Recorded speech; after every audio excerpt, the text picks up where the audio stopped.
Court is now in session. I really didn't think that this topic was going to win. I thought this was the least interesting of the topics, but people were into it. And I can sort of see why. Because what this is going to do is this is going to solve a problem that many of you VRChat drama court players have, which is that you're on prosecution or you're on plaintiff's side, and you've got this story, and the judge says, all right, what are you charging him with? And you go, not having enough mayonnaise? Because you don't know what the actual charges are that you could charge people with. And you go, yeah, I could go ahead and, like, go hunt through a penal code and look stuff up, but I don't want to do that because it's VRChat Drama Court and nobody cares. But having a basic understanding of the most common crimes and torts will allow you, as you are up there on the spot and you've got to come up with your story in 10 minutes, knowing what the charges are will allow you to do that. And you defense attorneys, of course, it'll help you to do that as well. And particularly if you're going to take the bench. So Nathan is always very good about taking notes in my class, and this would be a great time for that. A lot of my lectures don't call for taking notes, but this one kind of does. Because what we're really going to do today is I'm just going to reach in my grab bag of torts and crimes and just take them out and one at a time, throw them out and define them. And if you want to be a good VRChat Drama Court player, or if you want to understand substantive law out there in the world, then this is the lecture for you. So I'm taking these from common law, which is to say, if you want to know this stuff, the place where you learn it is law school. You sign up for your first year of law school, and you take your torts class and your crim law class, and these are as crimes, these are not even crimes anywhere. The crimes that I'm going to discuss today are not the definitions of crimes in any place in the United States or anywhere in the world as far as I know. Because in the United States, in the early 20th century, first of all, when I say common law crimes, what I mean by that is this, and common law torts. I've talked before about what happened back in 1066, when some guy named William the Bastard managed to do, just because he got lucky, what nobody before him was ever able to do. The Romans couldn't do it, Napoleon couldn't do it after him, even Hitler couldn't do it. Never even got close. But this one guy named William the Bastard, because the wind blew at the right moment, things were just finished at the right moment, happened to get lucky and conquer the island of Britannia. And because old William was illiterate, and he wanted to set up the law, because he had political favors to pay off to his mercenaries, he just said, go do justice in my name. He didn't write anything down. So the judges traveled around England, and they proceeded to make shit up. But because there was only one king, what the different judges had to do was they had to make up the same thing, even though they had no way of communicating with one another. So they developed a hierarchy and a system of finding ways to pretend to agree with one another, and we call that the common law. So when I say common law torts and common law crimes, what I'm talking about the stuff that the judges made up, mostly back in 1066. Now, the common law does still exist, but it's very, very small today. I think of it like this. The common law is this, it's like a jungle. It's a forest. It's a place where the law grows wild. And most of the law in the world that has ever existed is more like a garden. The ruler sets up the boundaries, and they plant the thing, and yes, the law grows, but it never gets beyond the walls of the garden. Well, the common law has been scalped. There's not much left of it. Like the fact that there's not much forest left on planet Earth today. It's all been turned into gardens or crops and so on. So it is with the law. The common law exists, but it's very small.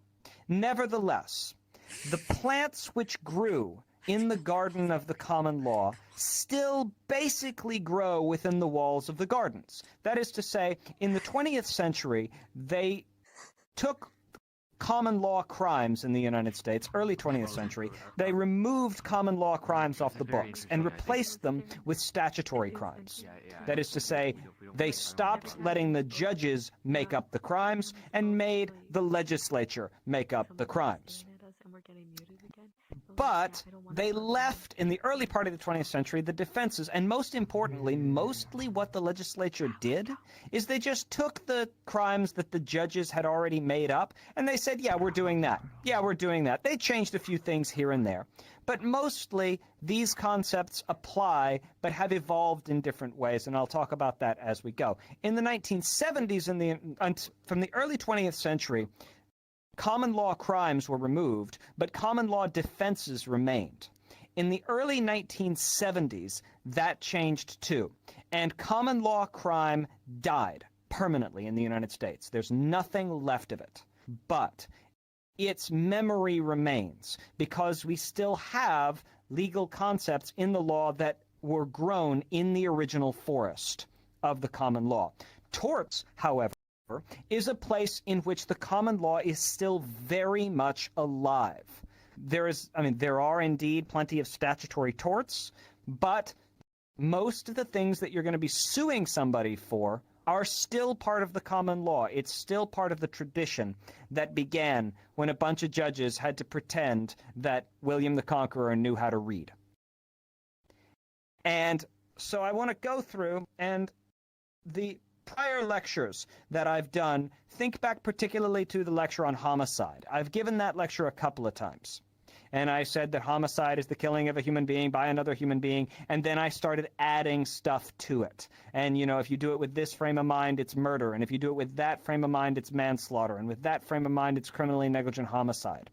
That is a good introduction to the way that crimes and torts work. There's always a union of a mens rea and an actus reus, of the bad thing you do and the bad thing you think, that go at the same time. And that goes for torts as well. Except, well, there are exceptions in all of that. And I'll get to some of that. So today, what I want to do is I want to go down the list of just what are commonly called what are called the common law crimes and the common law torts, other than homicide, other than breach of contract, other than the stuff I've already talked about before when I gave my lecture on the times you can get sued for the shit that comes out of your mouth. And I've already given my lecture that you can go to jail for the shit that comes out of your mouth. Other than that stuff, what I've got left is a big old grab bag full of crimes and torts, and I want to take you through that, and it would be a good idea for you to take notes so that later on when you're stuck in drama court and you need something to charge somebody with, these will be available to you. Okay, so let's get started. We're going to begin with assault and battery, and we'll begin with battery. It's called assault and battery usually when it's spoken, but it's more sensible to call it battery and assault. And the difference between the crime of assault and battery and the tort of assault and battery is a strange one, because actually it's easier to commit the crime of assault and battery than the tort in some ways. But let's get started with the definition of battery. In the civil law, for tort purposes, battery is an unprivileged, by the way, unprivileged means you didn't have the right to do it. You know, like you didn't have consent, you weren't defending somebody. It's called a defense in criminal law. It's called a privilege in civil law, but it's the same thing. Battery is an unprivileged contact with the person of another that is either harmful in fact or is offensive and would be offensive to a reasonable person. All right, I'm going to break these elements down for you. Battery is the broadest of all torts. Everything from poisoning somebody to throwing bomb at them to a doctor who goes ahead and performs surgery even though you said you didn't want it, to slapping little orphan Nathan across the face. All of these things constitute battery. Okay. So what's got to happen here for this is there has to be a contact with the person of another. Contact is not limited to the idea that you're making contact body to body, although it definitely includes that. So if you were, for example, to throw a ball and hit little orphan Nathan in the face, that's a contact. That's fine. If you were to mix a little bit of laxative into some milk and offer it to little orphan Nathan without little orphan Nathan's knowledge so that he had the shits for 3 days, that's a contact, okay? And so this is a contact. Now, when I say the person of another, what is the person of another? The person of another is the person's body, but it's also anything that that person is in contact with, such that it becomes an extension of their body. So the clothing that you wear is an extension of your body. Any object, like a phone, that you might have in your hand is an extension of your body. And if you really, it's a little bit of a stretch, but it wouldn't be too much of a stretch to imagine that the car you're driving is in some sense your... All right, so there has to be a contact with the person. And that contact is not just any contact. It's not you touch somebody and all of a sudden you can be sued. The contact has to be one of two things. Number one, it can be harmful. Now, when the rule is harmful in fact, and what that means is this: it's not required that the defendant intended to hurt the person they were contacting. It's only required that the defendant intended to contact them. And the case about this is that there were some guys fucking around at a meat packing plant. They were working at a meat packing plant, and one of them like jumped up on the other's back like piggyback style and was riding him around, and the dude that who was being ridden fell down and caught his mouth or his face on a meat hook and ripped his fucking face off. And this is a battery that's harmful in fact, because the guy who jumped on his back said, well, I didn't mean to hurt him. Well, yeah, but you did mean to touch him, and you did in fact hurt him. So what you have is an intentional contact. All of these are intentional, by the way. Intentional, as you remember, means purpose or knowledge. So you either had the purpose to create the result, or you were substantially certain the result would occur. So you had the intent to create the contact, and that contact was in fact harmful. Now, when I say harmful, what constitutes harm? Injury is the word that's used in, say, the Texas Penal Code, but that's extremely misleading, because an injury is something that has to heal, and pain is injury. Pain is harm. Pain is not all there is to harm. If somebody's like, under anesthetic or something and you cut their finger off, then that's also harmful, of course. But mere pain does constitute harm. So if you cause someone pain, that constitutes harm, whether you intended to do so or not. Now, there's a second way. You can have the idea of the offensive contact. Now, the interesting thing about this is that it has to be not only offensive to the person to whom the contact is made, but it would have to be offensive to an ordinary person in the shoes of that. And the case about that goes like this.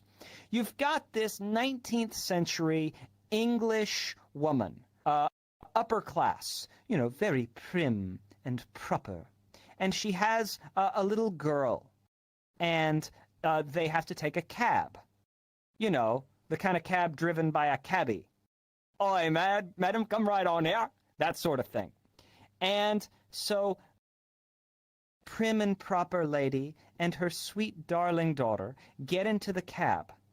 And daughter gets a little motion sick. And not exactly puking, but you know how babies and very small children will spit up? Okay. Yeah, so cabbie takes his sleeve and goes, "Oh, mate, let me clean you up there, lovely." And prim and proper lady, seeing this filthy, dirty, lower-class cabbie touching the face of her beloved daughter, absolutely loses her shit and proceeds to sue the cabbie for the tort of battery. And the cabbie goes, "Oh, I was just trying to help the little one." And the judge says, "Yeah, he was just trying to help the little one. Lady, chill out. There's no battery in that case." Because even though you may personally be offended by the contact, the contact would not be offensive to a reasonable person in your position. Okay, so that's battery. There has to be a contact. Now, battery has a very strange little sister called assault, and it's weird that they even bothered to make this a tort. Assault is defined as the placing of another in reasonable apprehension of an imminent battery. And again, the intentional placing of another in reasonable apprehension of an imminent battery. So the way that this works is the two go together. There are cases of assault without battery. There are cases of battery without assault. But usually the two go together. And I need a volunteer for this. Me. Okay, Stratus Mats, come on down. Fair warning. Fair warning, if you have strong phantom sense, you might want to close your eyes for this part, because I'm going to hit you. Okay? I'm a real one. Sorry. Okay, great. So, the placing of another in reasonable apprehension. Reasonable apprehension means I know it's about to happen. Not reasonable fear, because you may be the biggest, baddest bodybuilder in town. You may be Superman. And it may be that bullets bounce off your skin. And so you're not afraid of somebody hitting you. Apprehension is not the same thing as fear. Apprehension is just the knowledge it's about to happen. Okay? And it has to be a reasonable apprehension, meaning that an ordinary person in that person's shoes would conclude that, yes, this is about to happen. And the battery must be imminent. Imminent means it is about to happen right now unless I do something to stop it. A threat is never an assault. Words are not assaults.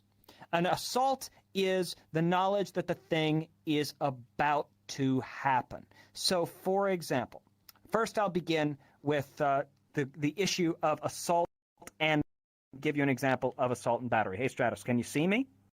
Mm-hmm. Boom. Assault and battery. Okay? I hit him. He saw me hit him.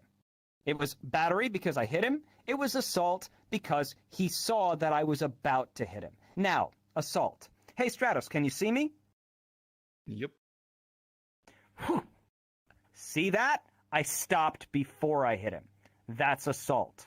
And this is that game that, school children play where they not quite punch you in the face to see you flinch. That's right. That's assault. Yep. Because if they hadn't stopped, they would have hit you, and you would have reasonably believed that. Therefore, that would be the placing of you into an imminent state of the placing of you in reasonable apprehension of an imminent battery. Now, if we can have assault without battery, we can also have battery without assault. Please stay right there.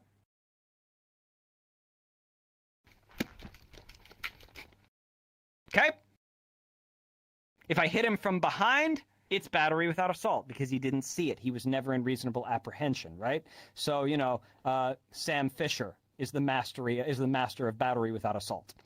Thank you very much, Stratus. Ooh, okay, moving on. Let's see. Up next, let's talk about trespass. We'll start with trespass to land, and we'll talk about trespass to land first in the civil context and then in the criminal context. Trespass to land, I should say that back when William conquered England, his whole problem was that he didn't have any gold to pay his mercenaries, and so mostly what he did, he gave some of them government jobs, but turned them into judges, but mostly he turned them into landlords. And in order to satisfy those landlords, he made sure, or maybe not he made sure, but let's say his judges, who were of the same class of those landlords, made sure that English law is very, very deferential to landlords. Common law system, love landlords, and if you've studied your Marx, the history of capital is all about what's called the enclosure movements, where they took the land where people were working and they turned it into something that you could own. And if you know the history of the American continents, you know that when the Europeans, particularly the British, arrived in North America, they came in there and they told the Native Americans, we want to buy this land from you. And the Native Americans were like, what the fuck are you talking about? You don't buy land. And that was because buying land is, frankly, a weird thing. It hasn't happened anywhere in history until the Great Enclosure movements a few centuries into the common law in England. And then that concept, of course, spread throughout the world. But this is a long way of saying, in order to improve the position of landlords, William's judges made the tort and the crime of trespassing extremely easy to commit. Trespassing to land is defined as the entry or remainder onto the real property of another. That's it.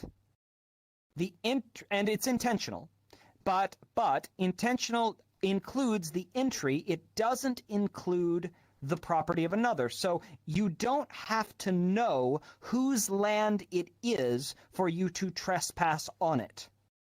You just have to know that you are walking onto a piece of land. Whose land it is, you do not have to know. So it would be possible to enter or remain onto the property of another without permission unintentionally, and in that case you wouldn't be guilty of trespassing. The classic case for this is somebody's driving their car and they hit a tree or something, and then they get ejected from their car and land on your front lawn.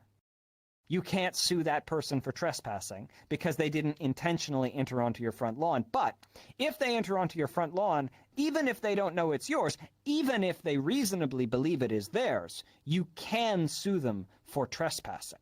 All right? Now, the crime of trespassing is very commonly used, and I've seen it many times because remember, my old job was to work for very, very poor people, and trespassing is a wonderful way that the police use to lock up any poor person that they don't like. Trespassing, in that case, is just like civil trespass, the entry or remainder onto the property of another, except in the criminal case, we add an element.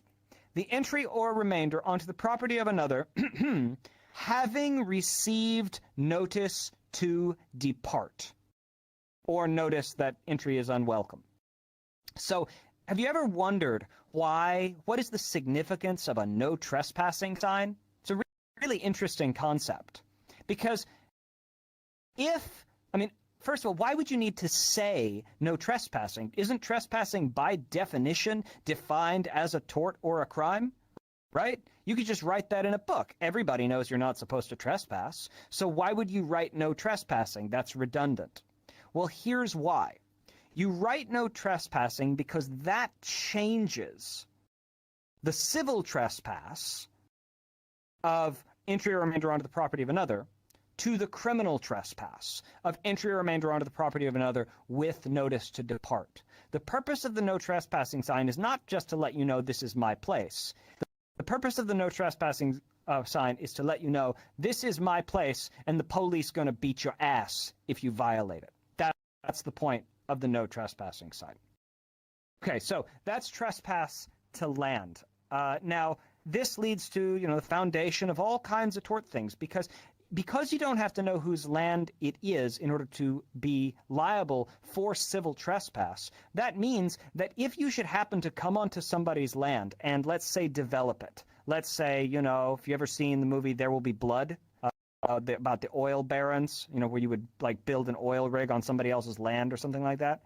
Well, if you get caught doing that, then you lose the oil rig and you lose all the money and you get all this stuff taken from you. And you may say, but I did all this work. Well, too bad, you shouldn't have been trespassing, is the attitude that the law takes. And this is a particularly troubling thing because figuring out who actually owns land is in any given situation a very difficult thing to do. I could easily teach, and people do teach, whole classes on nothing but that question. But I'm not going to get into that here because this is just a miscellaneous class. All right, well, if you can trespass to land, you can also trespass to chattel. What is chattel? Chattel is anything physical other than land. Anything physical other than land. So chattel sounds like cattle, and cattle are chattel. That we used to have, prior to the Civil War in the United States, something called chattel slavery, the idea that you could own a human being as property. We still have slavery, but it's called penal slavery now. But back then we had chattel slavery. And there was plenty of feminists literature will explain to you that women at least were thought of as chattel. Meaning they were the property of the man who was their husband and or their father.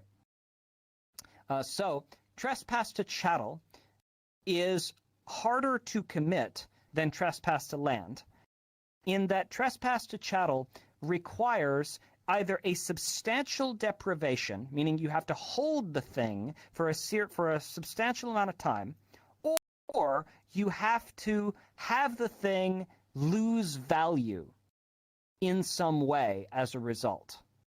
And interestingly, when computer crimes or computer torts, when hackers began originally to be sued, they were sued for trespass to chattel, because the idea was that by putting a virus in a computer, you have reduced the value of the computer. And that was how they would calculate the damages, and the damages for trespass to chattel are the reasonable rental value. Now, understand the following. Let's imagine that one day Kuri is walking out and she sees a beautiful Ferrari. And she sees a wonderful opportunity. And the Ferrari has no top on it, and the windows are rolled down, and it's just out in the parking lot. And Kuri grabs her phone and jumps up over the door into the seat and takes the selfies, click, click, click. And at that moment, here comes TBZ, says, "Hey, that's my Ferrari, get out of there." And Kuri jumps out of the Ferrari. In that case, Kuri is not liable for trespass to chattel. In fact, to the best of my knowledge, she's not liable for anything. She didn't do anything wrong, because she didn't deprive the true owner of the Ferrari for a substantial amount of time. And she also did not reduce the value of the Ferrari. Certainly in Kuri's case, having a picture like that may have increased its value. So in that case, you don't have that for that. Now, in the event that the thing that is taken is either taken and never given back, or is destroyed, then we just call it conversion. It's no longer called trespass to chattel, it's then called conversion, and we increase the damages.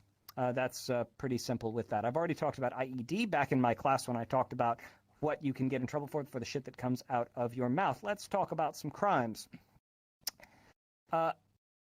So let's go next to the idea of larceny. Okay, larceny, another word for larceny, is theft. Another word for theft is stealing. Okay? Larceny is defined as the taking and carrying away of the chattel of another. Another word for chattel is personal property.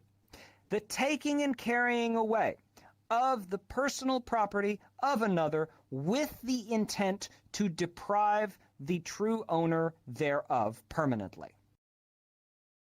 That is, borrowing something is not larceny. It has to be your intent at the time you take it to never give it back. But if you do that, then you have committed at common law the crime of larceny, which is a misdemeanor, generally speaking. Now, typically today, you will have larceny and it will have scales, and sometimes it will be a misdemeanor and sometimes it will be a felony, and the main thing that will define them is how much money the thing that was stolen is worth. And those cases can be very interesting because it means that you have to somehow figure out how much things are worth, which is not a self-evident thing.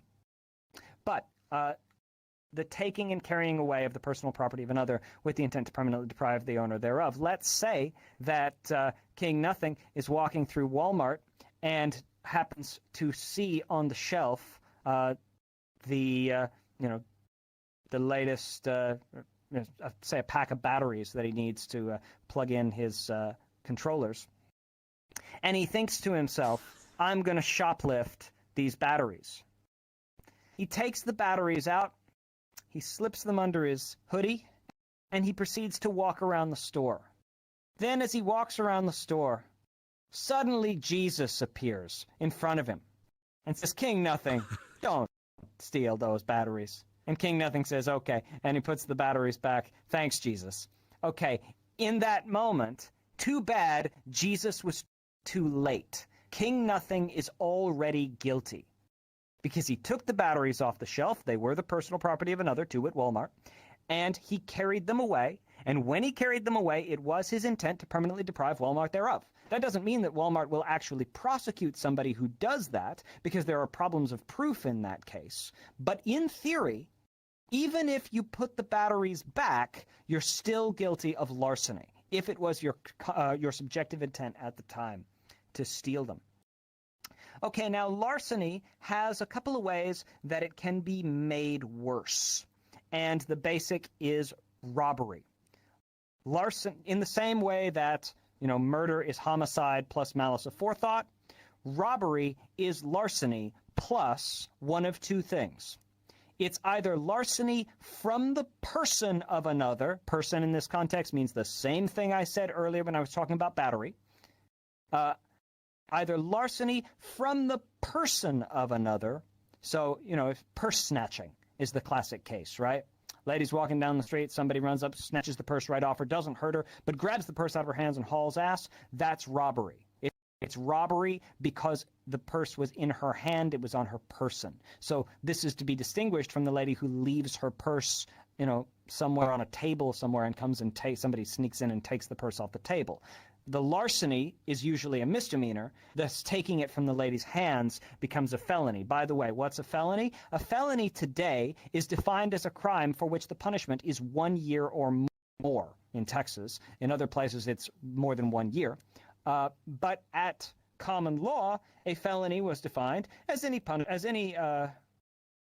crime for which the punishment was death. At common law in Old England, they killed a lot of fucking people for very little reason. And that was what they did. So the first way to commit robbery is it's a larceny from the person, but there's another way. It's a robbery if it is done either with force or threat of force. Okay, meaning, you punch them in the face, or you put the gun to their head and say, give me your shit. Okay? In that case, the larceny becomes robbery. It becomes a felony. All right, then related to those, we have the idea of burglary. Now, this is something that you see, if you've watched Archer, people screw up robbery and burglary all the time. They think if you're sneaking into somebody's house in the middle of the night, that's a robbery. No, that's a burglary. Burglary is defined as, okay, the definition of burglary has changed. The common law definition of burglary was the breaking and entering into the dwelling of another at night with the intent to commit a larceny or felony therein.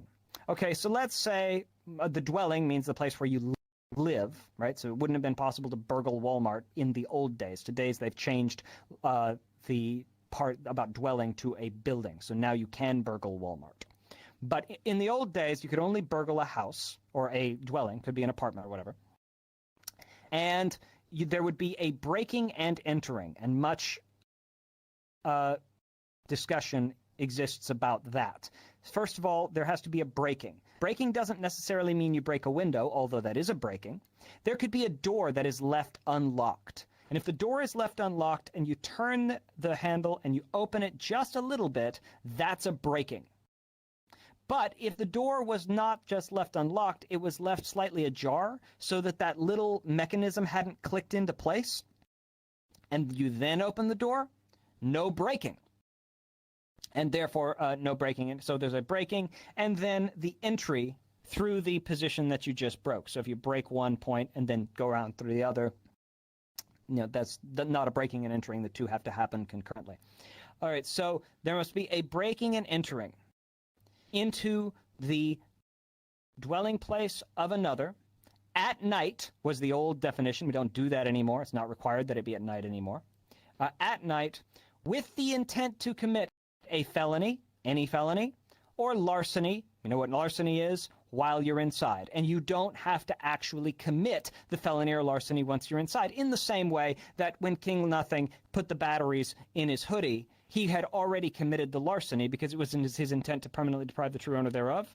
Well, if it's your intent when you go through the door to steal they shit, then that's the intent for larceny. And all other felonies, which I'll get to in a moment. Okay, now, let's talk about those other I'll talk next about what are called the inherently dangerous felonies.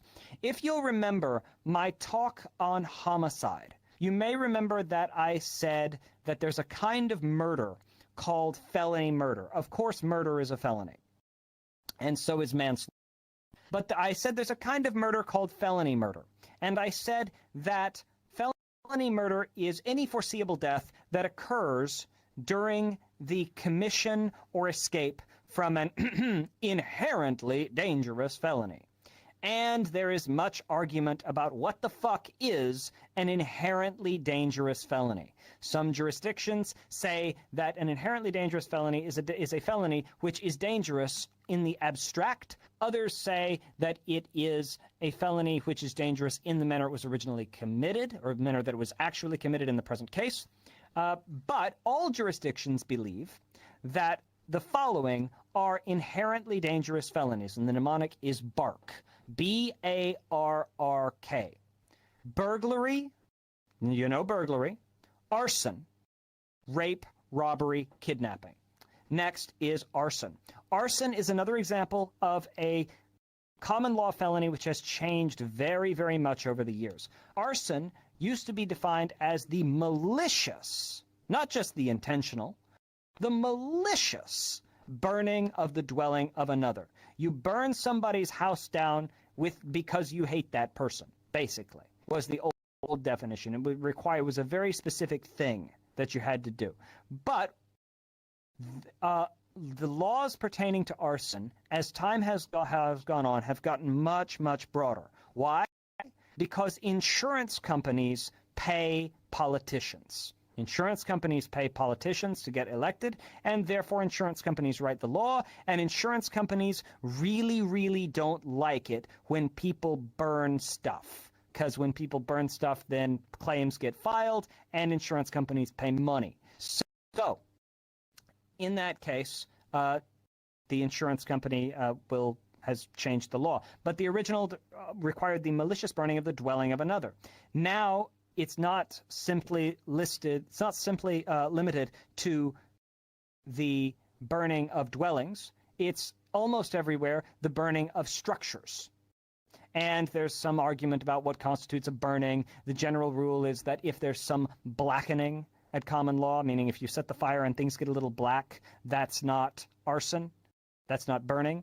But the burning, if it involves charring, you know, if you see that moment that the fire starts to dance, that's burning for purposes of arson. And this, although that in the state of Texas and other places now also includes blackening. And wildest of all, in some places, I have seen in California, they actually say it's possible to commit arson by burning personal property, not structures.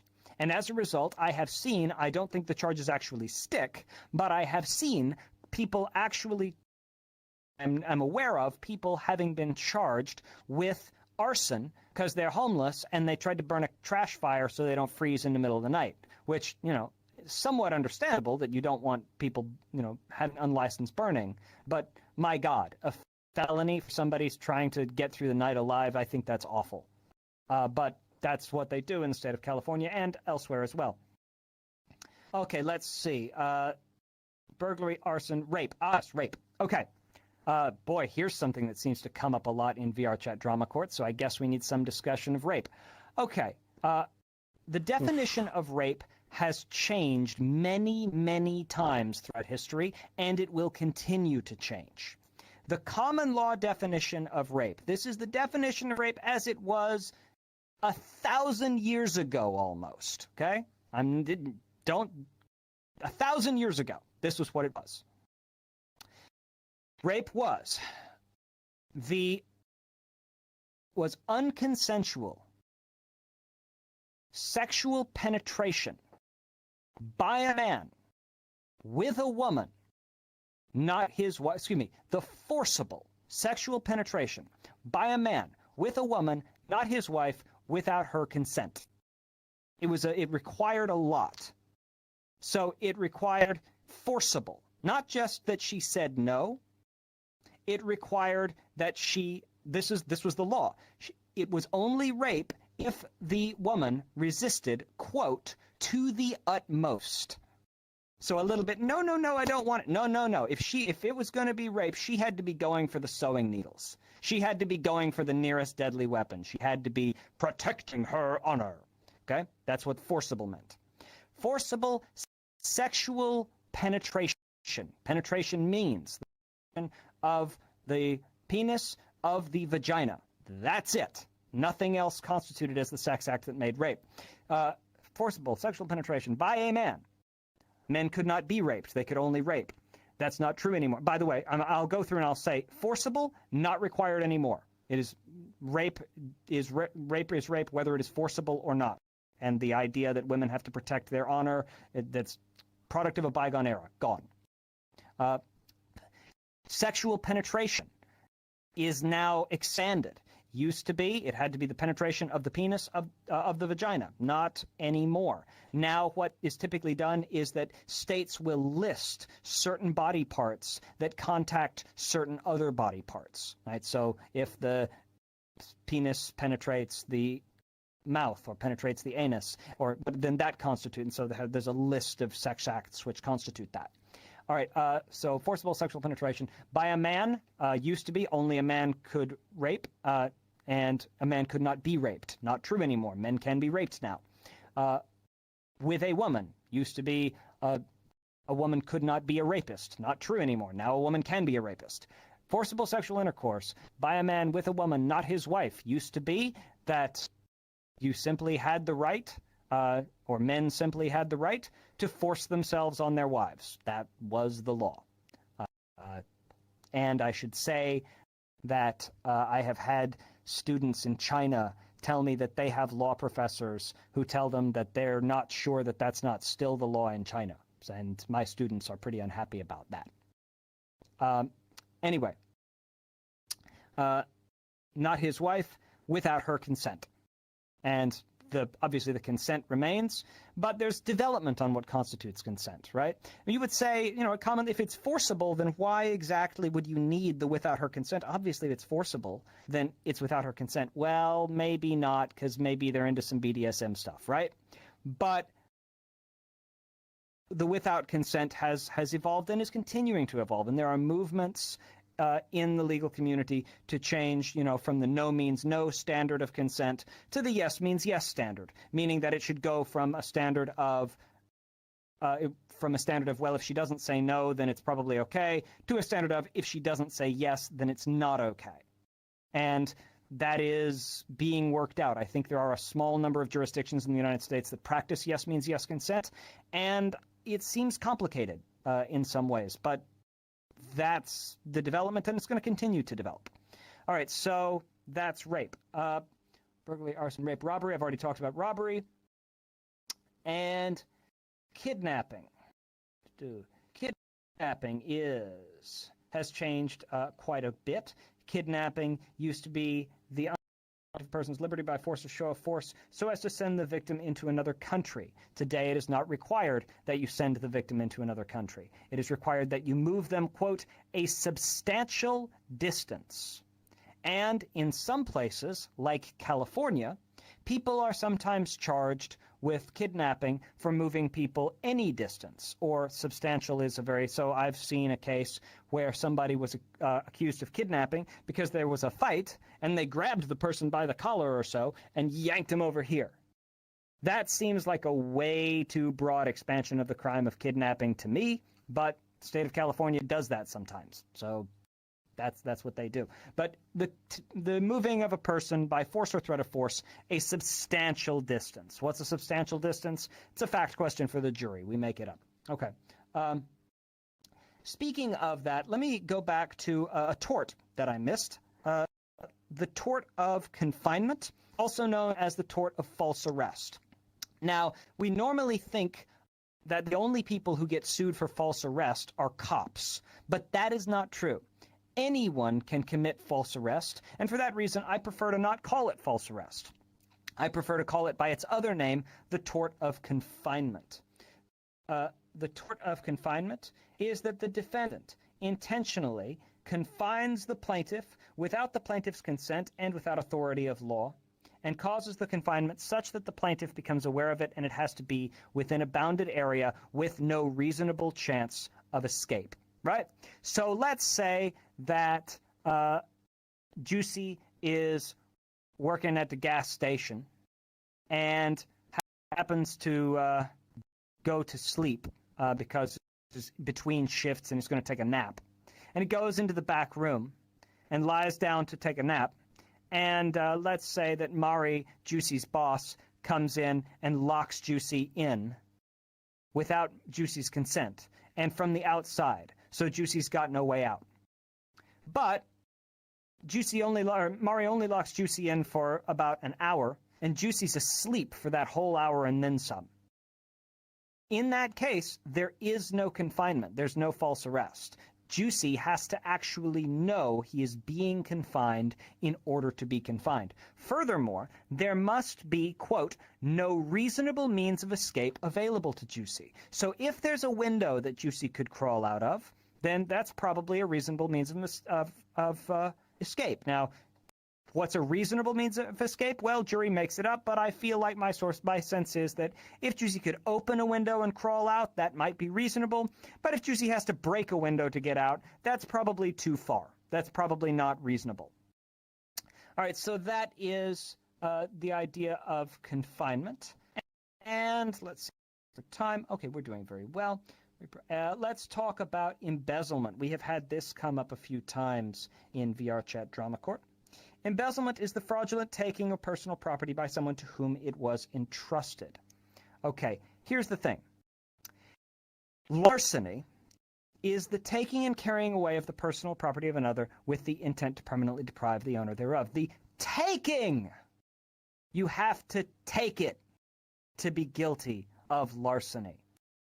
Meaning that if somebody hands it to you and says, here, hold on to this for me, right? So let's say that we've got a jewelry store and that TBZ walks into the jewelry store and there finds Exodius. Exodius is working at the jewelry store. And TBZ says, oh, Exodius, I've fallen in love with the most beautiful girl. And I need to buy a wedding ring. Please show me a diamond ring. And Exodius, the jeweler, says, yeah, sure thing. And takes out a beautiful wedding ring, says, do you like this one? TBZ says, I'd like one with a bigger rock on it. So Exodius says, oh, here's the biggest rock we got. And Exodius puts the ring in TBZ's hand. TBZ then closes his fist and runs out the front door. Okay? It's not larceny. It's not stealing.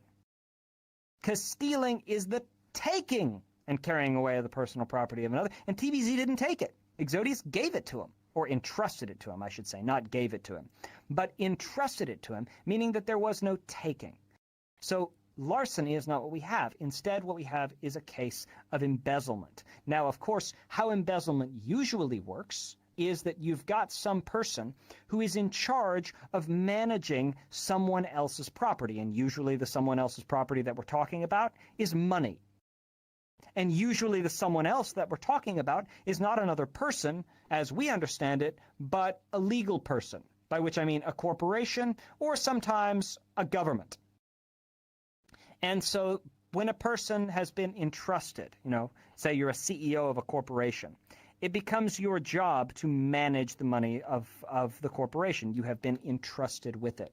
Well, if you then take that money and stick it in your own bank account so that you can buy your own swimming pool, that is embezzlement because you were entrusted with the personal property. Money is personal property. And you then took it fraudulently. Then you have embezzlement. Well, this brings up the whole other question. What is fraud? Fraud is a material misrepresentation of fact, which is either intentional or negligent in the civil case, but is only intentional in the criminal case. Meaning that fraud is when you tell a material misrepresentation of a fact. And I want to go through a few things about this which are pretty important. First of all, when we say misrepresentation of a fact, We are talking about the things out there in the world which are, well, yeah, like for hearsay. We're talking about it's raining outside. That's a matter of fact, right? I like you is maybe not so much a matter of fact. It could be, but the classic case about that is we've got some dance promoters, and they are in the ballet business, and they find some 85-year-old woman who can barely walk, and they say to her, "Oh, we could make you the star of your own ballet. We just need some money. And you're graceful, you're magnificent." And they just, build up her ego to get her money. She ends up suing them for fraud. And they say, well, it was just a matter of opinion. The court's answer to that is, well, yes, whether or not a person is a beautiful ballerina is a matter of opinion. But that you thought the person was a beautiful ballerina is a matter of fact. So in that case, there could be a misrepresentation. Now, this misrepresentation must be material, meaning that whatever it is you're trying to get the person to do, a reasonable person would take that matter of fact as important. So a person who, in most situations, say, misrepresents their name when they're just buying something, you go down to Walmart and you're going to buy whatever, some batteries, and the clerk, as she's ringing you out, says, "Hey, what's your name?" And let's say Nathan's buying them, and Nathan says, "Oh, yeah, my name is Stratus." That's not a material misrepresentation because it's got nothing to do with the buying and the selling of the batteries. The clerk would sell the batteries to that person no matter what the person's name was, right? Yes. I just want to say you called my name at the right time because I'm taking batteries out of my Xbox controller. Synchronicity. Okay. So, a material misrepresentation, which is intentional in the criminal case or intentional or negligent in the civil case. Intentional in this case also could be reckless. So in the same way that I talked about defamation earlier, that reckless disregard for truth, that what does it matter if it's true? I don't give a damn if it's true. Maybe it's true, maybe it's not. It doesn't matter. The point is I want this person to think it. That constitutes the material misrepresentation. But I want to add something which is of great importance probably to everyone in the world, which is that a promise is almost never a representation. And this may be very useful to you because this fact is something that rich people use to the fact that people don't know that a promise is almost never a representation is something that rich people use to make poor people feel guilty. We have, if somebody makes a promise and breaks that promise, we have things that you can sue them for. Sometimes we call it breach of contract. Sometimes we call it justifiable reliance. But we don't call it fraud because a promise is not a representation. And if a promise is not a representation, then it can't be a misrepresentation.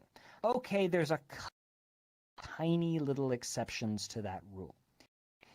If you knew at the time you made the promise that you specifically intended to not keep the promise, then in that case, it can be seen as a misrepresentation.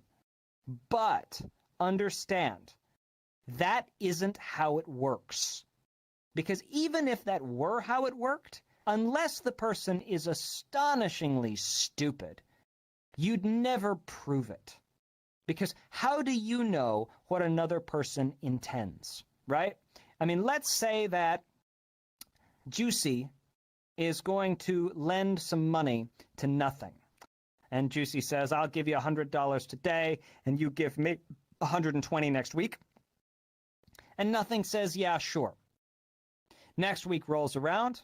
Juicy comes in, says, King Nothing, where's my fucking money? King Nothing says, I didn't get it. In that case, Juicy is not going to be able to successfully sue Nothing for fraud. Breach of contract, yes. Fraud, no. Fraud is an intentional tort, so therefore you can get punitive damages. All of these things that I've been talking about are intentional torts, and the thing about intentional torts is you can get punitive damages, and you can also get damages that are unforeseeable. Negligence requires foreseeability. Intentional torts do not. So here's the classic case concerning this. Let's say we've got a case of battery here. What happens is you've got this school, right? And there's this young boy and this old boy. And the older boy has something wrong with his leg. So that if you kick his leg, it'll break his leg. And little boy comes up and kicks older boy in the leg, breaking his leg in front of the whole class, causing great pain to everyone. Or causing great pain to the boy who got his leg broken. Anyway, causing great laughter, probably, to the rest of the class. Anyway, this person then says, but I didn't intend to hurt him that bad. This is one of the first cases in a torts book. The court then says, no, we don't care. Because intentional actions, when you make an intentional tort against somebody, you need to pay for the results of that, no matter what they are. And in my law class that I teach in China, I taught this case, and I had a student come up to me. Her name was Cecilia. She said, but Professor Pure, that doesn't seem right. Because how can you be responsible for all the damages caused by kicking somebody in the shin if there was no way you ever could have known all the things that would have happened as a result of your action? That just didn't seem fair to Cecilia. And I said, quit kicking people in the shins, Cecilia. That's not nice. You take my point. You have to pay all the damages when you do something that's on a list of things you're not supposed to do. If you don't want to have to pay all the damages, then don't do the thing on the list of things you're not supposed to do. Don't kick people in the shins and you won't have that problem. This isn't true of negligence. Damages in negligence cases have to be foreseeable. In other words, you have to have known, okay, there's a real chance this might happen when you take this, or more that you should have known. Okay, there's a real chance that this might have happened if you do that. Okay, so that is how it relates to that. So fraud, generally, to the extent that it's a crime, must be intentional or reckless. And to the extent that it's a tort, can be intentional, reckless, or negligent. Negligent meaning you should have known. And a misrepresentation that constitutes fraud or can be affirmatively made, or it can be implied, or in some cases it can be an omission if something else you said would lead a person to assume something and then you don't clear that up. So that, let's see if I've got anything else here that looks like it would be a nice addition. I feel like that's pretty good. That handles just about all of the standard torts and crimes that appear in that, and we are right on time. We're 2 minutes early. It's 4:28, so let's open it up for questions. Any questions?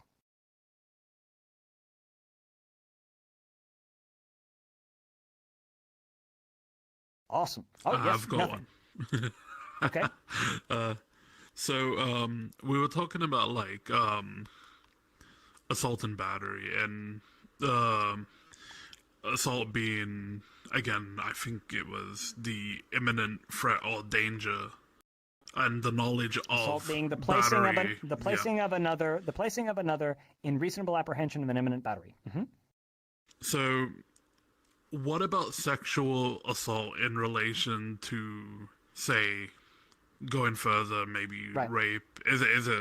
Is it similar, or is that much more Okay, broad? so let's talk for a moment about the idea of the enhancements, right? An enhancement is something that makes a crime worse, right? And the fact that they put an adjective in front of assault, sexual, is your cue that you're in the presence of an enhancement. It's something that makes the assault worse. Now, this is not part of common law, because at common law, they would just assign the damages and they simply would have punitive damages, right? So if you could convince a jury that the assault was really bad, then, you got more punishment or more money, according to whether it was a civil or criminal case. And there was no reason in those days to talk about, well, it was a sexual assault in the law, because you just say it was a bad assault. The lawyer would just come to this jury and say, can you believe what this guy did? It was sexual. And then he would get the high damages or the high punishment anyway.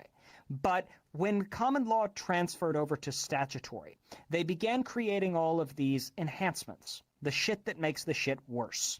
And a sexual assault is, generally speaking, an assault committed to arouse or gratify a sexual desire, is ordinarily what's meant by adding sexual to a term in a criminal context. An action made with the intent to arouse or gratify a sexual desire. In other words, to get it up or to get it down.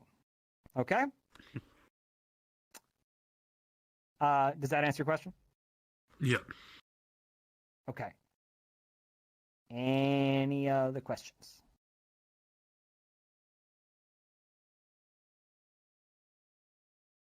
Well, I got none. Okay. Thanks for coming to my class.